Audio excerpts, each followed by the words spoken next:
Mari kita berdoa. Terima kasih Tuhan atas siang hari yang sangat indah kami untuk dapat beribadah bersama-sama di tempat ini dalam bentuk online. Kami percaya Roh Kudus akan berkarya di setiap pribadi yang sedang beribadah bersama-sama.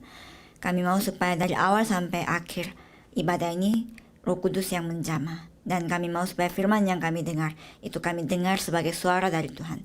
Terima kasih dan di dalam nama Tuhan Yesus Kristus kami berdoa. Amin. Shalom, selamat siang. Khotbah judul hari ini adalah Natur oleh Injil Mutlak. Natur oleh Injil yang mutlak. Sekarang secara global, pandemi corona ini sedang masih berjalan dan tidak berhenti-berhentinya karena belum ada vaksin yang bisa menyembuhkannya.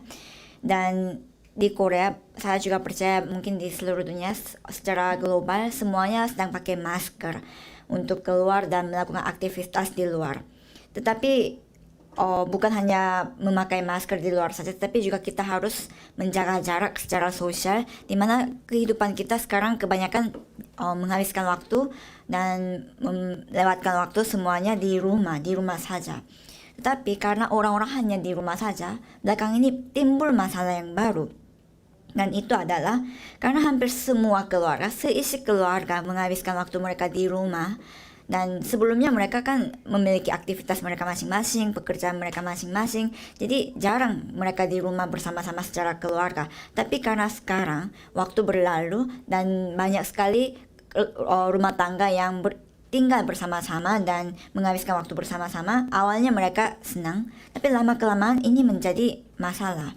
Karena semua anak mendengarkan kelas juga lewat online dan juga suami istri kerjanya juga lewat online di rumah, sehingga awalnya senang bersama dengan keluarga, tetapi ketidaknyamanan itu timbul di antara sesama keluarga karena di ruangan yang sangat kecil mereka harus membagi-bagi ruangan satu sama yang lain, sehingga hal yang negatif yang terdapat kepada sesama keluarga itu terlihat lebih besar dalam keadaan seperti itu, sehingga hal yang sekecil apapun bisa menjadi hal yang besar untuk dipermasalahkan. Jadi karena banyak sekali aktivitas yang sekarang sedang dibatasi karena pandemi corona ini, banyak sekali depresi dan ketidaktenangan, ketidaknyamanan ini yang sekarang ada di setiap masyarakat dunia. Sehingga ini disebut dengan istilah corona blue, karena blue ini datangnya dari bahasa Inggris dan ini mengartikan bagaimana keadaan hati orang itu yang sedang depresi. Tapi sekarang melebihi gejala corona blue ini, apa yang terjadi adalah banyak sekali masyarakat yang sekarang marah karena corona ini. Jadi ada kumpulan orang-orang yang marah-marah karena keadaan corona ini. Karena memang suami istri kebanyakan di rumah, banyak sekali yang sedang berkelahi, bertengkar, sehingga apa yang terjadi juga adalah perceraian karena corona ini. Sehingga ada istilah baru, cerai karena corona. Dan ini bukan hanya Korea saja sedang terjadi seperti ini, tapi secara global di semua negara hal ini sedang terjadi. Sehingga Sekretaris Jenderal UN itu sendiri mengatakan bahwa ini harus diselesaikan persoalannya karena ini mengakibatkan masalah kekerasan terjadi di dalam setiap keluarga. Jadi ini adalah masalah yang besar yang harus ditanggung oleh negara, katanya. Inilah keadaan kita sekarang di muka bumi ini. Inilah juga kehidupan kita, situasi dan kondisi kita sekarang. Tapi apa yang kita harus miliki di saat seperti ini adalah sikap rohani yang benar. Dan sikap rohani yang benar itu kita bisa lihat lewat firman Tuhan hari ini. Seperti judul khotbah hari ini, kita harus memiliki natur, yaitu natur yang hanya oleh Injil. Dan itu pun bukan Injil yang begitu saja, tapi Injil yang mutlak. Natur kita harus dibentuk oleh Injil yang mutlak. Jadi kehidupan kita ini tidak tergantung pada emosi kita yang naik turun, dan juga tidak tergantung pada pemikiran kita yang sangat pendek, tapi kita harus memiliki sudut pandang Injil, yaitu segala sesuatu kita memandang dengan mata Injil. Kita butuh sikap rohani yang baik untuk menangani semua situasi dan kondisi yang sedang terjadi ini oleh Injil. Dan jika kita lihat firman hari ini yang tadi dibacakan, kita bisa melihat ada masa baru yang datang. masa baru tersebut telah dibukakan oleh Tuhan Yesus yang datang ke dunia ini. Tetapi apa yang kita bisa lihat adalah kehidupan orang-orang yang tetap sama seperti dulu, yaitu kehidupan beragama. Padahal Tuhan Yesus datang. Itulah yang kita bisa lihat. Tetapi hal yang unik di sini adalah bukan orang Farisi atau pemungut cukai, orang seperti ini yang hidup di tengah kehidupan beragama. Yang berada di kerangka lama di firman hari ini adalah murid-muridnya Yohanes Pembaptis. Dan jika kita melihat Yohanes Pembaptis, dia sendiri adalah yang mempersiapkan jalan bagi kedatangan Tuhan Yesus, dan murid-muridnya Yohanes Pembaptis, mereka mencari masalah di sini. Sebenarnya itu sama sekali tidak masuk akal, karena sebenarnya Tuhan Yesus itu adalah satu tim dengan mereka. Jadi apa yang kita harus lihat di sini adalah masa yang baru telah dibukakan oleh Injil, tetapi sikap murid-murid Yohanes Pembaptis yang masih ada dengan keadaan yang lama, karena terikat dengan kerangka lama mereka, tradisi mereka, dan hukum Taurat yang mereka miliki. Tapi bukan hanya mereka saja yang seperti itu, tetapi kita pun sedang berada di keadaan seperti itu. Banyak sekali orang-orang Kristen, jemaat Kristen, mengatakan dirinya adalah umat Kristen, tetapi melakukan kehidupan beragama, masih terkurung dalam kehidupan beragama. Banyak sekali jemaat Kristen merasa dan memiliki pikiran bahwa agama Kristen ini adalah agama dan harus memiliki moral dan etika yang sesuai dengan agama ini, sehingga harus melakukan kebaikan, harus memberi bantuan kepada yang lain, dan harus kerjakan kerja sukarela. Banyak jemaat yang berpikir ini yang menjadi esensi kekristenan. Tetapi inilah salah paham yang kita miliki pada masa hari ini. Karena semua ini, yaitu kebaikan, memberi bantuan, kerja sukarela, adalah hal yang agama lain pun bisa lakukan. Mengapa Tuhan Yesus datang ke dunia ini dengan mengenakan tubuh manusia? Mengapa? Itu karena supaya Tuhan Yesus bisa membedakan dengan jelas antara Injil dan agama. Ia datang untuk memperjelas apa itu Injil dan agama, supaya kita bisa memiliki berkat Injil yang sejati dalam hidup kita, bukan hidup dengan kehidupan beragama. Dan jika kita melihat firman hari ini, memang secara luas masalah puasa ini yang dipermasalahkan, dan masalah puasa atau tidak ini yang ditonjolkan. Tetapi jika kita lihat di dalamnya, sebenarnya apa yang kita bisa melihat adalah kontras antara agama dan Injil yang kita miliki. Jadi orang-orang di masa lalu, mereka itu terikat dengan semua hukum Taurat yang mereka miliki, yaitu semua kerangka lama yang mereka miliki. Tetapi Tuhan Yesus itu datang untuk membebaskan mereka dari kerangka lama mereka, semua ikatan tradisi mereka. Tetapi mereka masih diam di keadaan yang lama. Jadi lihatlah pada firman hari ini, dengarlah pada firman hari ini, apa itu kehidupan yang sesuai dengan masa Injil yang Tuhan Yesus bukakan ini. Ada nasihat rohani yang kita harus dapatkan, dan saya memberkati saudara semua jemaat Yeon supaya lewat khotbah hari ini saudara memiliki kearifan secara rohani, sehingga saudara memiliki natur yang baru, yaitu natur yang dibentuk hanya oleh Injil yang mutlak, sehingga dapat mempengaruhi sekitar sekeliling saudara dengan Injil ini. Sebagai subjudul yang pertama adalah penyembuh oleh Injil. Ayat 14 saya akan bacakan. Kemudian datanglah murid-murid Yohanes kepada Yesus dan berkata, "Mengapa kami dan orang Farisi berpuasa, tetapi murid-muridmu tidak?" Jadi murid-muridnya Yohanes Pembaptis datang kepada Tuhan Yesus dan menanyakan, kami berpuasa, orang Farisi pun berpuasa, tetapi kenapa murid-murid kamu tidak? Itu yang dipermasalahkan di sini. Dan memang orang Farisi waktu itu untuk memperlihatkan kehidupan sucinya mereka sering sekali berpuasa.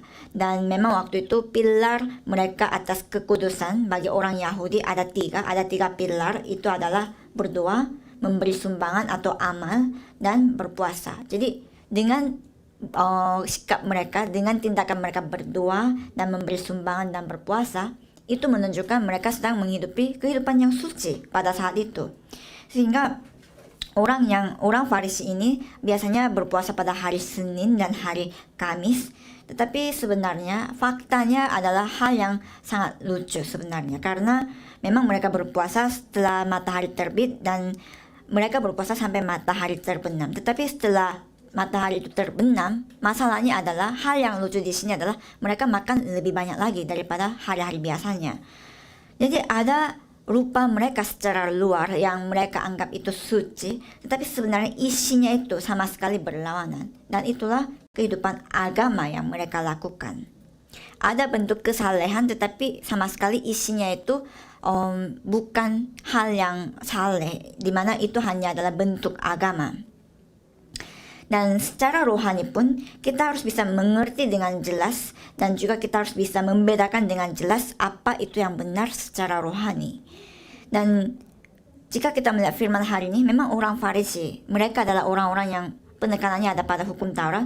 Tapi masalahnya adalah, apa yang kita harus lihat di sini adalah murid-muridnya Yohanes Pembaptis pun terikat kehidupannya dengan kehidupan agama ini, sehingga kita merasa ini sedikit aneh, dan kita harus menemukan nasihat rohani dari sini. Karena siapa Yohanes Pembaptis?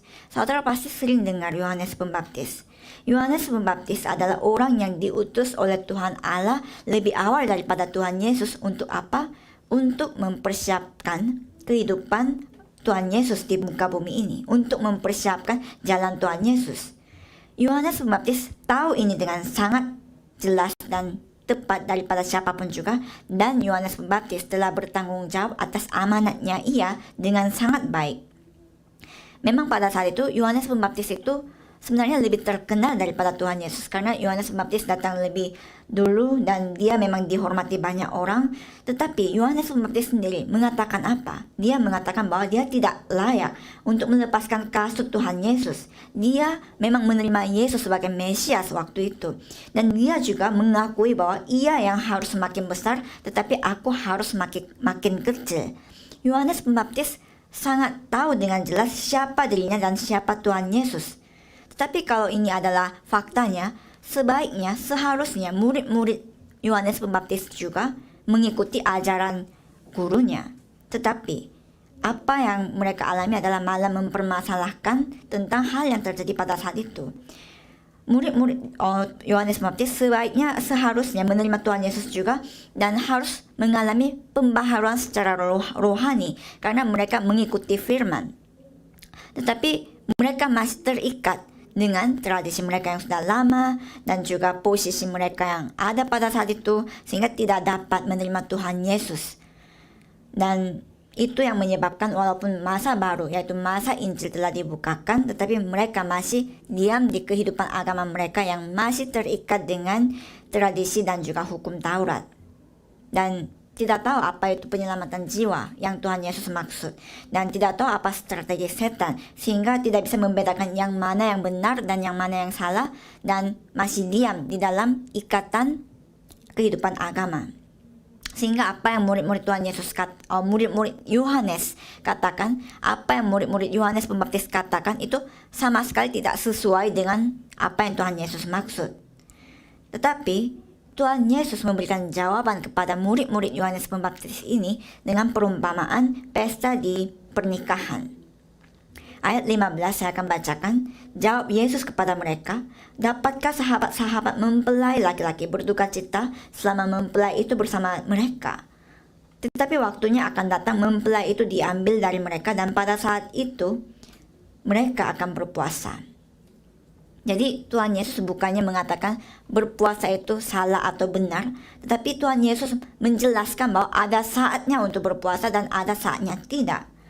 Sekarang di pesta ini, tamu-tamu bersama dengan mempelai laki-laki. Tetapi untuk apa mereka bersedih dan berpuasa? Padahal mempelai laki-laki itu ada di pesta itu bersama dengan mereka, para tamu-tamu itu. Itu juga sangat aneh kan, jika misalnya ada mempelai laki-laki tetapi mereka sedih, seakan-akan mempelai laki-laki ini sudah mati atau kemana. Ini adalah hal yang sangat aneh. Sama seperti itu, kita tidak perlu berpuasa pada saat kita bersama-sama dengan Tuhan Yesus yang menjadi mempelai laki-laki kita. Secara umum kita berpikir pun, coba saudara merasa jika saudara sedang menangisi di pesta itu, padahal pesta adalah tempat untuk gembira dan juga senang. Itu adalah tindakan yang sangat menyedihkan. Jadi itulah yang Tuhan Yesus beritahukan kepada murid-muridnya Yohanes Pembaptis. Kehidupan iman yang injili adalah kehidupan yang menikmati berkat yang Tuhan Yesus berikan kepada kita, yaitu kehidupan yang penuh sukacita, karena Tuhan Yesus yang menjadi mempelai pria di sini sedang menyertai kita. Tidak ada hal yang kita harus didukakan ataupun dipermasalahkan, karena Tuhan Yesus Kristus ini yang telah menyelesaikan semua persoalan di kehidupan kita. Jadi nikmatilah berkat Injil ini secara nyata dalam hidup saudara. Kita sudah menerima Injil, kita sudah diberikan Injil, tetapi untuk apa kita masih terikat dengan kehidupan kita yang lama di dalam kehidupan beragama? Ada luka pasti, ada masalah pasti dalam hidup saudara, tetapi itu pun tidak menjadi masalah jika saudara mengerti dengan baik apa yang dimaksud dengan Injil yang Yesus Kristus berikan kepada kita. Jika saudara mengerti bagaimana Yesus Kristus sudah menyelesaikan semua persoalan kita, tidak ada satu pun yang bisa dipermasalahkan pada siang hari ini. Saya harap supaya saudara dapat menghancurkan semua hukum Taurat dan juga semua kerangka lama agama yang ada pada saudara, supaya kehidupan iman saudara itu menjadi kehidupan iman yang injili, yang begitu penuh sukacita, yang begitu ada kebebasan di tengahnya karena kebersamaan dengan Tuhan Yesus. Ada satu buku petunjuk bagi aliran Puritan orang-orang Amerika, dan itu adalah buku yang berjudul Perlengkapan Rohani yang harus dimiliki oleh Kristen. Dan buku ini ditulis oleh pendeta William Gurnall, dan dia mengatakan bahwa kita rajin ke gereja, kita begitu keras bersikeras untuk melakukan kebaikan, dan kita bertapa. Dan sebenarnya orang-orang yang melakukan ini semua tidak tahu betapa telanjangnya dia dikatakannya. Jadi apa maksudnya? Orang-orang rajin sekali ke gereja, dan orang-orang bertapa, dan juga orang-orang memang melakukan kebaikan di dalam kehidupan gerejanya mereka, tetapi mereka kehilangan esensi rohani yang paling penting. Mengapa mereka datang ke gereja? Mengapa mereka memiliki Injil dan percaya kepada Tuhan Yesus? Karena memang secara hukum Taurat mereka menjaga semua ini yang kelihatannya baik di mata jasmani dan mengatakan dirinya itu hidup kudus. Tapi faktanya sama sekali tidak bisa begitu. Karena secara rohani kita adalah orang-orang yang telanjang, jiwa-jiwa yang telanjang, yang ditebus dosanya oleh Tuhan Yesus. Kita harus karena itu hidup dengan kehidupan yang penuh dengan Injil saja. Saudara harus ketahui bahwa kebaikan apapun yang saudara buat di dunia ini itu tidak bisa membuktikan atau mengatakan diri saudara itu kudus, karena setelah kejadian pasal 3 ini semua umat manusia pada jatuh pada dosa asal dan tidak ada yang bisa datang pada kemuliaan Allah. Jadi ketahuilah bahwa seperti murid-muridnya Yohanes Pembaptis ini, walaupun dirinya dikatakan suci dan kudus, tapi Tuhan Yesus mengatakan jawaban yang sangat injili. Saudara juga harus melakukan kehidupan yang sesuai dengan Injil, bukan lagi terikat pemikiran saudara akan dengan hal-hal agamawi. Jadi saya harap supaya saudara benar-benar dipenuhi dengan Injil, Roh Kudus, supaya kehidupan saudara, rupa kehidupan saudara dan sikap kehidupan saudara secara rohani itu benar-benar dipimpin oleh Roh Kudus untuk dapat menikmati hidup Injil di tengahnya dengan natur oleh Injil mutlak. Sekarang memang kita sedang beribadah lewat online, tetapi saudara harus menyadari bahwa keberadaan saudara itu adalah sudah menjadi berkat di tempat saudara, karena saudara adalah anak Tuhan yang sudah diselamatkan. Untuk itu sukacita dan semangat atas hal ini harus bercucuran dalam hidup kita. Tapi memang setan ini selalu menggunakan lingkungan saudara, persoalan saudara, dan juga semua situasi dan kondisi yang ada pada saudara untuk mengikat pemikiran hati saudara. Tapi janganlah saudara tertipu, karena di setiap langkah saudara, apa yang sebaiknya terjadi adalah suasana pesta dan juga sukacita berlimpah di dalam hidup saudara. Sehingga siapapun yang saudara temui, dia memperoleh kekuatan yang baru. Dan siapapun yang saudara temui, jika dia orang terluka, dia disembuhkan dan dia dinasihati dan ada penyelamatan jiwa terjadi. Saya memberkati saudara seluruh jemaatnya supaya saudara dipakai oleh Tuhan sebagai penyembuh oleh Injil, supaya saudara dapat menyembuhkan setiap ladang dan setiap jiwa-jiwa yang saudara temui. Subjudul yang kedua adalah kehidupan oleh penciptaan ulang. Ayat 16-17 saya akan bacakan. Tidak seorang pun menambalkan secari kain yang belum susut pada baju yang tua. Karena jika demikian, kain penambal itu akan mencabik baju itu, lalu makin besarlah koyaknya. Begitu pula anggur yang baru tidak diisikan ke dalam kantung kulit yang tua.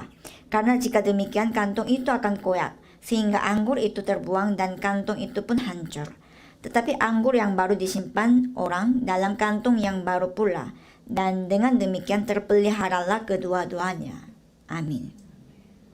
Tuhan Yesus memberikan dua perumpamaan di sini untuk kita bisa keluar dari kehidupan beragama, yaitu supaya kita bisa hidup kehidupan iman penciptaan ulang, di mana ada penciptaan ulang terjadi dalam hidup kita.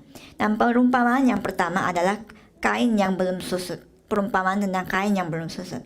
Jadi tidak mungkin pada kain yang belum susut itu kita ditambal di baju tua yang di baju tua tidak mungkin kita tambal kain yang belum susut itu, karena jika kita menambal dengan kain yang belum susut mungkin di hari-hari biasa kelihatannya oke, tetapi pada hari hujan dan pada saat cuci baju kain yang belum susut itu akan menyusut sehingga baju yang sudah tua itu akan menjadi robek dan pada akhirnya baju itu harus dibuang. Itu adalah hal yang diberi perumpamaan oleh Tuhan Yesus. Dan di sini baju tua di sini sebenarnya merumpamakan orang agama Yahudi yang sudah tua, yang sudah lama. Dan baju yang baru, kain yang baru, yaitu kain yang belum susut ini memberitahukan tentang hidup Tuhan Yesus Kristus, yaitu Injil sejati. Dengan perumpamaan ini, apa yang Tuhan Yesus beritahukan kepada kita adalah Ia memberitahukan kehidupan iman itu bukan kehidupan berkompromi dalam hidup kita, di mana Tuhan Yesus itu tidak datang ke dunia ini hanya sekedar untuk menutupi dosa kita dan menutupi celah kita yang terjadi karena hukum Taurat. Dia tidak datang untuk setengah-setengah untuk hal ini, tapi Ia telah datang untuk memberikan baju yang baru seutuhnya dalam kehidupan iman kita, yaitu baju baru oleh Injil. Bukan Dia menjadi sekedar kain, tetapi Ia datang untuk menjadi baju baru bagi kita.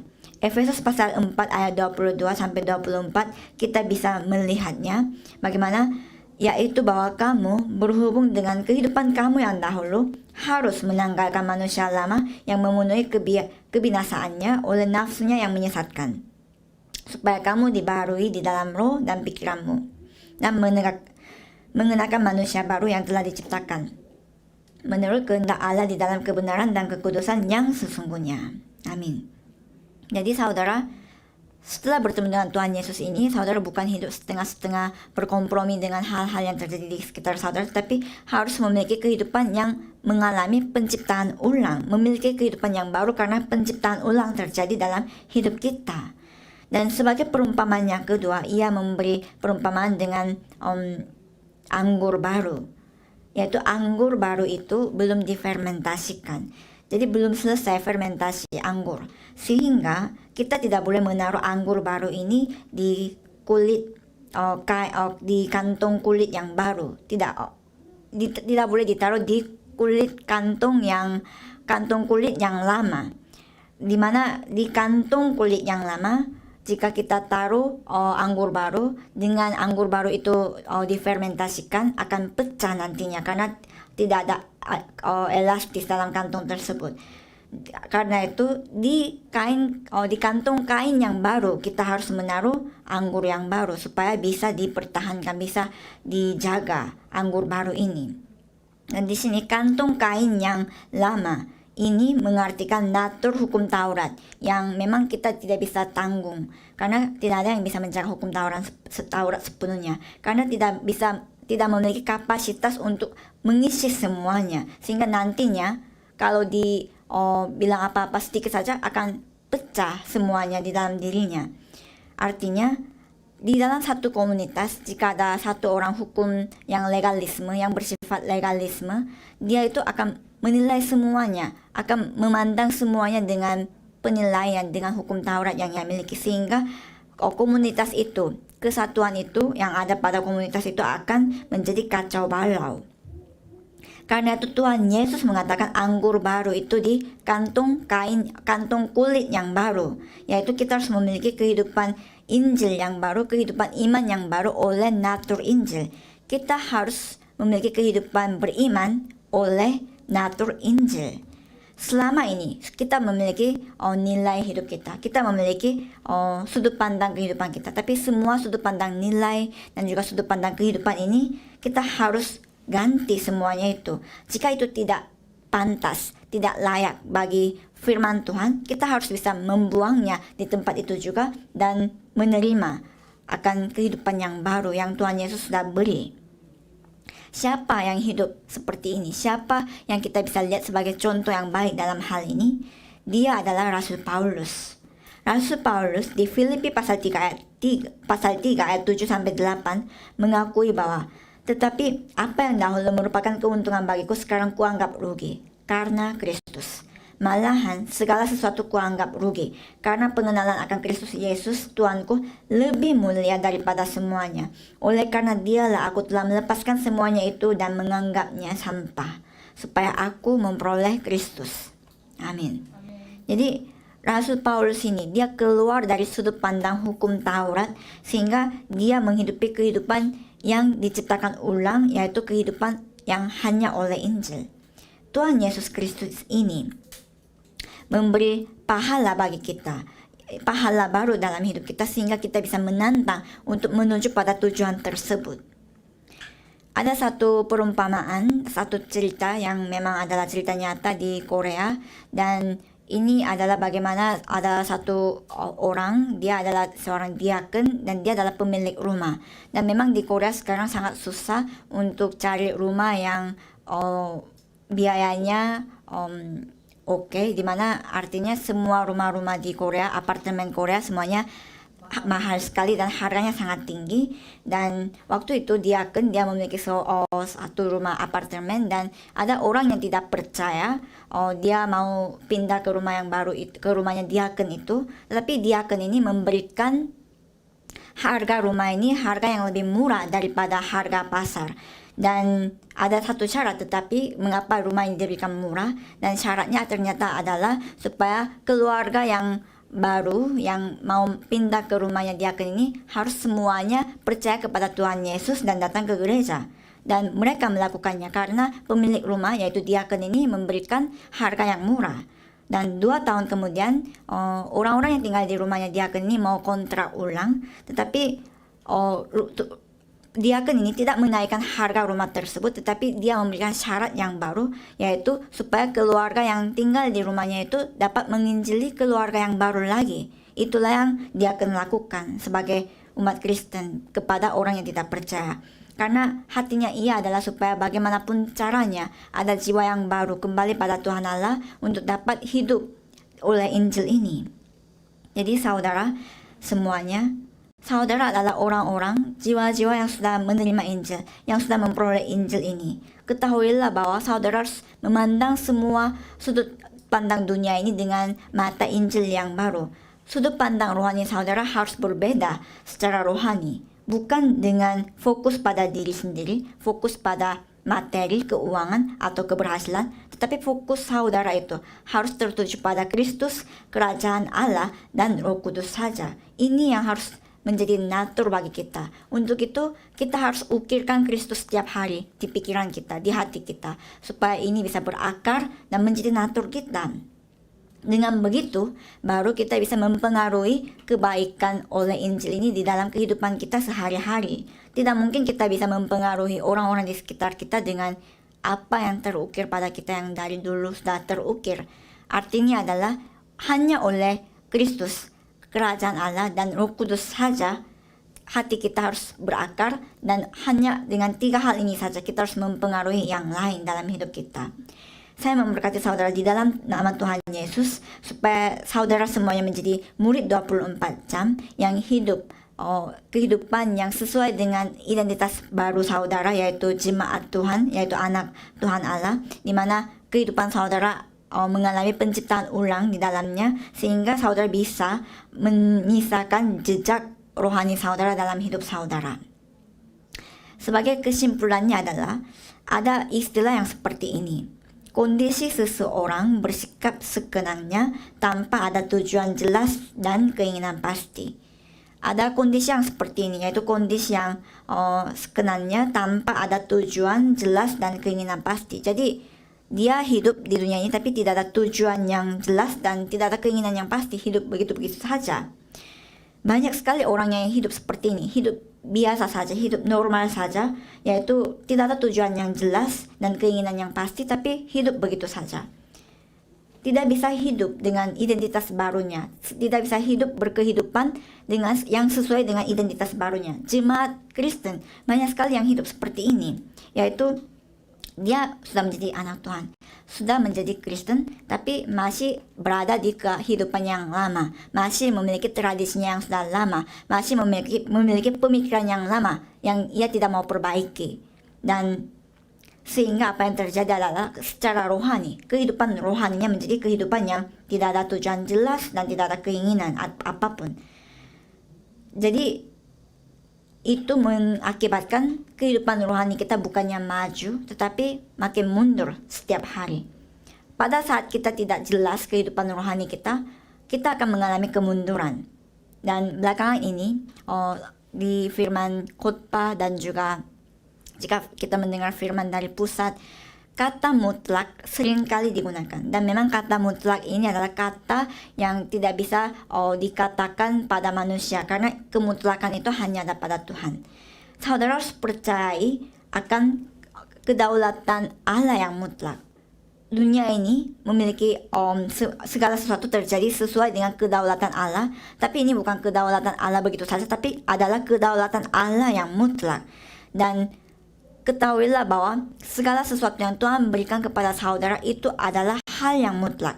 Dari kedaulatan yang mutlak, rencana mutlak, perjalanan kita yang tempuh, itu pun perjalanan yang mutlak, perjanjian yang kita miliki, itu adalah perjanjian yang mutlak, tujuan yang kita miliki pun tujuan mutlak, dan kita harus menjadi bukan murid biasa, tapi murid yang mutlak. Dan dengan begitu jawaban yang kita akan terima adalah bukan jawaban yang setengah-setengah atau begitu-begitu saja, tapi adalah jawaban yang mutlak. Dan hari ini pun judul khotbah adalah Natur oleh Injil mutlak, bukan Injil biasa. Jadi kenapa saya menekankan kemutlakan di sini? Karena secara rohani kita tidak boleh setengah-setengah atau tidak jelas atau tidak memiliki keinginan apapun.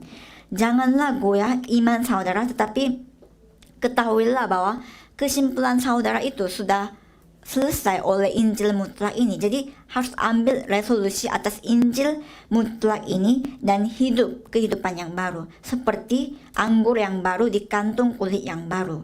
Saya memberkati seluruh jemaat Yeon supaya kehidupan iman saudara itu diperbaharui setiap hari dengan jawaban mutlak diberikannya setiap hari, supaya di keadaan apapun juga, di situasi apapun juga, saudara dapat menjadi murid mutlak 24 jam yang dapat memuliakan nama Tuhan Yesus.